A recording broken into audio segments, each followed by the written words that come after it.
Bonjour et bienvenue en deuxième semaine du MOOC Le Mouvement Humain. Aujourd'hui, nous allons nous intéresser à la discipline de la biomécanique qui vise à décrire le mouvement, la cinématique.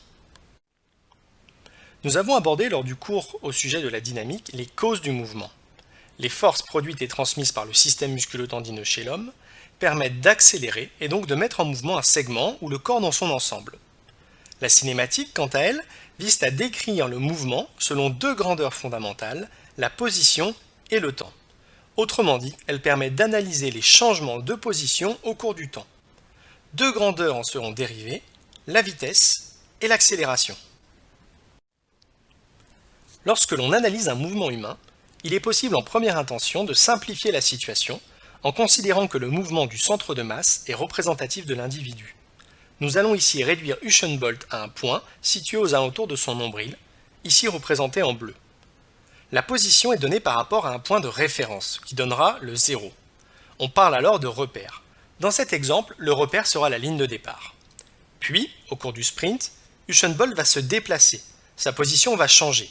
Au bout de 2 secondes, nous pouvons noter sa nouvelle position par rapport à la ligne de départ, admettons 10 mètres. Puis, une seconde plus tard, il sera de nouveau 10 mètres plus loin, à 20 mètres de la ligne de départ. Et ainsi de suite, jusqu'à parcourir la totalité des 100 mètres.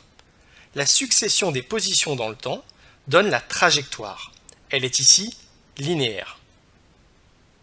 Mais il existe d'autres types de trajectoires, comme la trajectoire parabolique lors d'un saut, la trajectoire circulaire lors d'un lancer de disque, ou même aléatoire si l'on suit un footballeur au cours du match. Abordons maintenant la notion de vitesse moyenne. Elle est mathématiquement définie comme un changement, noté par la lettre grecque delta, de position, noté ici x, en mètres, au cours d'un intervalle de temps, en secondes. Prenons pour exemple la reine des disciplines athlétiques.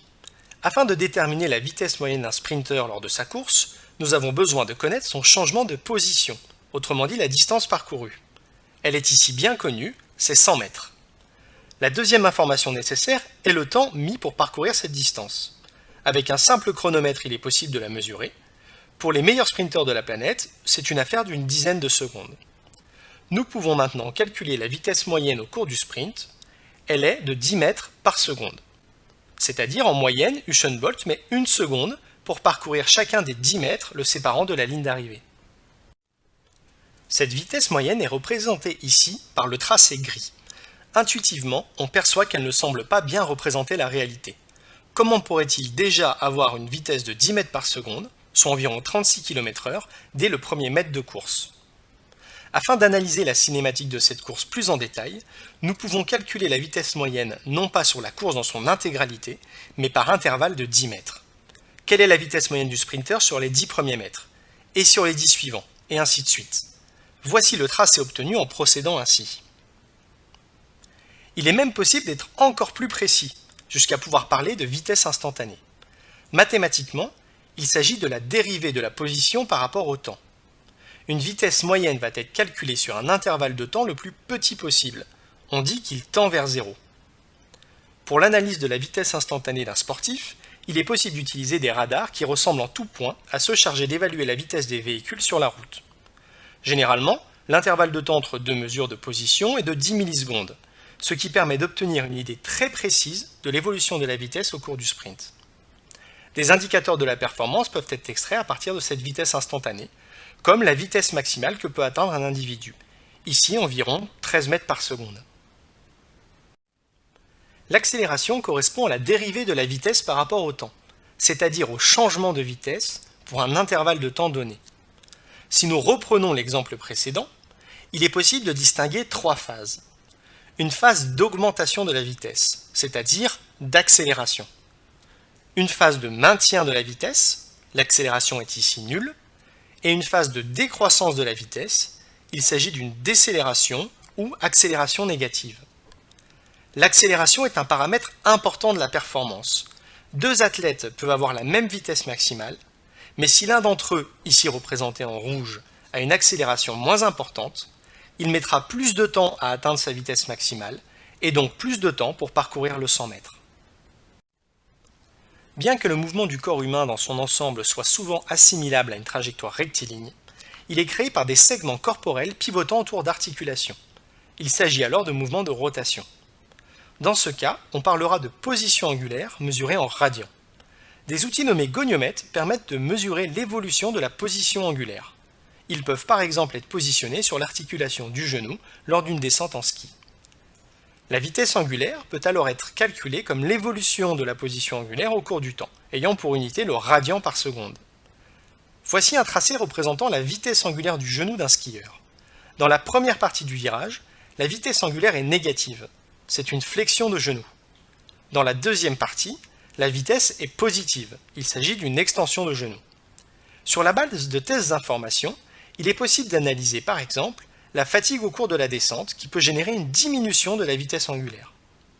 Il est également possible de calculer l'accélération angulaire comme la dérivée de la vitesse angulaire par rapport au temps. Nous nous sommes appuyés jusqu'alors sur des mouvements ou parties de mouvements simples, mais les tâches sportives sont généralement plus complexes. Bien qu'il soit possible de faire des analyses cinématiques de base avec un décamètre et un chronomètre manuel, les chercheurs et entraîneurs peuvent utiliser des technologies d'analyse du mouvement, comme les systèmes optoélectriques. Des marqueurs réfléchissants sont placés sur des repères anatomiques clés. Le mouvement sera ensuite filmé simultanément par plusieurs caméras, qui enverront leurs images à un ordinateur chargé de calculer par triangulation les positions dans les 3 dimensions de l'espace et le temps avec une très haute précision, c'est-à-dire de l'ordre du millimètre pour la position et de la milliseconde pour le temps. À partir des données de temps et de position, nous avons vu qu'il était possible de calculer la vitesse. À partir des données de vitesse, il est également possible de calculer l'accélération. Enfin, avec l'accélération et le principe fondamental de la dynamique que nous avons vu lors du précédent cours, il est possible de calculer la force produite qui a amené à cette accélération. Grâce à ce pont entre cinématique et dynamique, des modèles biomécaniques ont été créés. Par exemple, à partir uniquement de la hauteur atteinte par une barre de développé couché lancée le plus haut possible, il est possible de calculer la force et la vitesse de poussée, qui sont des indicateurs clés de la performance sportive. Des modélisations musculo-squelettiques permettent également aux chercheurs d'estimer les forces produites par chacun des muscles lors d'un mouvement enregistré par le système optoélectrique. Ce cours sur la cinématique s'achève ici. Je vous donne rendez-vous pour un prochain cours sur le MOOC, le mouvement humain.